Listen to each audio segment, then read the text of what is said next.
बिस्मिल्लाहिर्रहमानिर्रहीम। अज़ीज़ बच्चों, अस्सलाम वालेकुम। अज़ीज़ बच्चों, हम मीर की पहली गज़ल कर रहे थे जिसमें से 3 अशार हमने कल किए और आज शेर नंबर 4 की बारी है। दिखाई दिए यूं के बेखुद किया, हमें आपसे भी जुदा कर चले।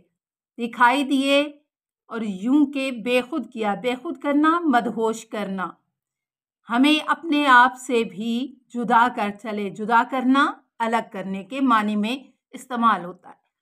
मफ़हूम इसका बनता है कि वो हमें यूं दिखाई दिए कि हमें हर चीज़ से बेगाना कर दिया, क्योंकि मदहोश करना, बेगाना करना, आज़ाद कर देने के मानी में भी आता है।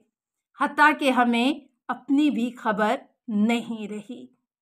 जब इस शेर के मफ़हूम को हम मद्देनज़र रखते हैं तो उनमें से पहली चीज़ है कि महबूब का हुस्न या जलवाए हुस्न की हम बात करते हैं कि उसने मदहोश कर दिया। हुस्न क्या चीज़ है, ये सवाल पैदा होता है। हुस्न तवाज़न का नाम है और ये इंसान की फितरत है कि जब वो किसी चीज़ में तवाज़न देखता है, हुस्न देखता है, चाहे वो कुदरत की रानाइयाँ हो या महबूब का पुरनूर चेहरा हो, तो वो उसकी तरफ अट्रैक्ट होता है, उसकी तरफ उसकी तवज्जो बनती है। वो चीज़ उसकी अक्ल और शऊर को और उसकी अक्ल और वजदान को मुअत्तल कर देती है। तो अजीज़ बच्चों, इस शेर के हवाले से नंबर 1 महबूब का जलवा और नंबर 2 अल्लाह की मार्फत, यानी मजाजी और हकीकी दोनों लिहाज से इसकी तशरीह की जाएगी। मजाजी मानों में महबूब के लिए और हकीकी मानों में हम ये कह सकते हैं जो कि सूफियाना फ़िक्र है और मीर दर्द की या मीर तकी मीर दोनों की शायरी में हमें नज़र आता है। अल्लाह की मार्फत अगर इंसान को हासिल हो जाए तो वो सारी कायनात से बेगाना हो जाता है, सारी कायनात को छोड़ देता है। इसी चीज़ को इकबाल ने भी बयान किया है, दो आलम से करती है बेगाना दिल को, अजब चीज़ है लज्जते आशनाई। और अगर हम महबूब के हवाले से बात करें तो यहाँ आप रिलेटेड शेर देख सकते हैं। न जी भर के देखा, न कुछ बात की, बड़ी आरज़ू थी मुलाकात की। अजीज़ बच्चों, शेर नंबर 5, जबीं सजदा करते ही करते गई, हके बंदगी हम अदा कर चले। जबीं, माथा, पेशानी, इंसान की आप ये कह सकते हैं कि सबसे मोहतबर हिस्सा इंसानी जिस्म का वो माथा और उसकी जबीं है और इसी सर में गरूर समाता है। और जब यही खालिक के सामने इंसान टेकता है तो अपने गरूर और तकब्बुर का खात्मा करता है। हके बंदगी, बंदगी का हक, इबादत गुजारी का हक हम अदा कर चले। मफहूम देखिए कि हमारी पेशानी सजदा करती रही और हमने बंदगी का हक अदा कर दिया। आप जब इसके मफहूम को मद्देनज़र रखते हैं तो ये चंद पॉइंट सामने आते हैं जो कि हमारी तशरीह का सबब बनेंगे। पहला इसमें देखिए कि इंसान अल्लाह का नाइब है। कुरान में सूरह बकरा में इन्नी जाइलुन फिल अर्ज़ि खलीफात, कि मैंने इंसान को अपना खलीफा बनाकर भेजा। अब कायनात में इंसान खलीफा बन के आया तो इंसान की ज़िंदगी का कोई ना कोई मकसद है। वो मकसद क्या है? सूरह ज़ारियात आयत नंबर 56 में बयान किया गया, वमा खलक़तुल जिन्ना वल इंसा इल्ला लियअबुदून, कि हमने जिनों इंस को अपनी इबादत के लिए पैदा किया।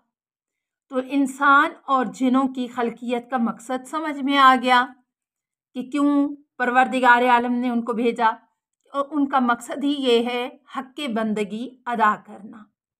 और जब इंसान, बल्कि ये देखिए कि जब कोई किसी से मोहब्बत करता है तो फिर उसकी हालत कैसी होती है, اس کے بارے میں رابعہ بصری کا قول ہے، ان المحب لمن یحب المتی، کہ جو کسی سے محبت کرتا ہے یا جس کے دل میں کسی کے لیے محبت اور انسیت پیدا ہوتی ہے تو وہ محبت کرنے والا کیا ہے؟ اپنے محبوب کا متی اور فرما بردار ہوتا ہے، اس کے ہر حکم پر عمل کرنے والا۔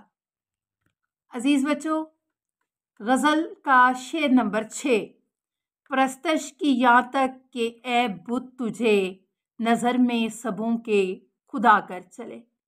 پرستش کرنا، کسی کی بندگی کرنا، پوجا کرنا، یا یہاں تک کے لیے یہ لفظ استعمال کیا جاتا ہے۔ پرانی اردو کا لفظ ہے اور شعراء کرام اپنے اشعار میں وزن پیدا کرنے کے لیے، بلکہ جو ہے اس میں آپ یہ کہہ سکتے ہیں کہ کسی بھی شعر میں کچھ الفاظ کو حذف کر دیا جاتا ہے اس میں ایک وزن ہی پیدا کرنے کے لیے۔ بت، صنم، محبوب، نظر میں سبو سب کے خدا کر چلے، عبادت کے لائق بنا دیا۔ اگر ہم اس کا مفہوم دیکھتے ہیں کہ اے محبوب، ہم نے تمہاری پرستش یہاں تک کی، اے بت تجھے، اے محبوب ہم نے یہاں تک تمہاری پرستش کی کہ نظر میں سبوں کے خدا کر چلے، کہ تمہیں لوگوں کی نظر میں خدا بنا دیا۔ اس میں ہم دیکھتے ہیں محبوب کو اہمیت دینا۔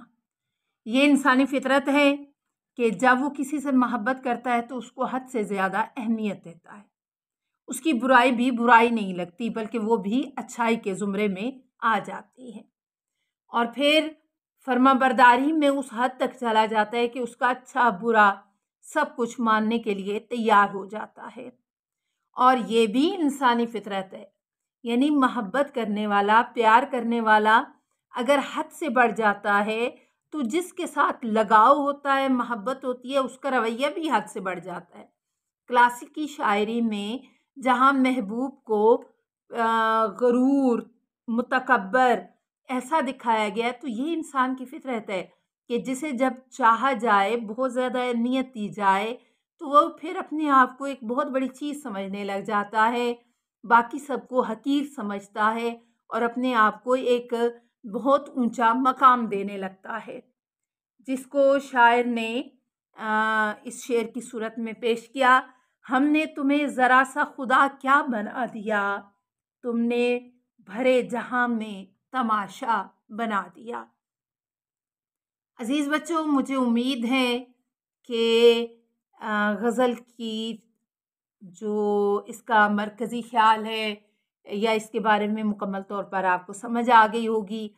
اشعار کے مشکل الفاظ کے معنی، مفہوم اور اس میں سے بنیادی نقطے جو آپ کے لیے جس کی آپ نے تشریح کرنی ہے وہ مکمل طور پر آپ پہ واضح ہو گئے ہوں گے، اور میں یقیناً واضح کرنے میں کامیاب رہی ہوں گی۔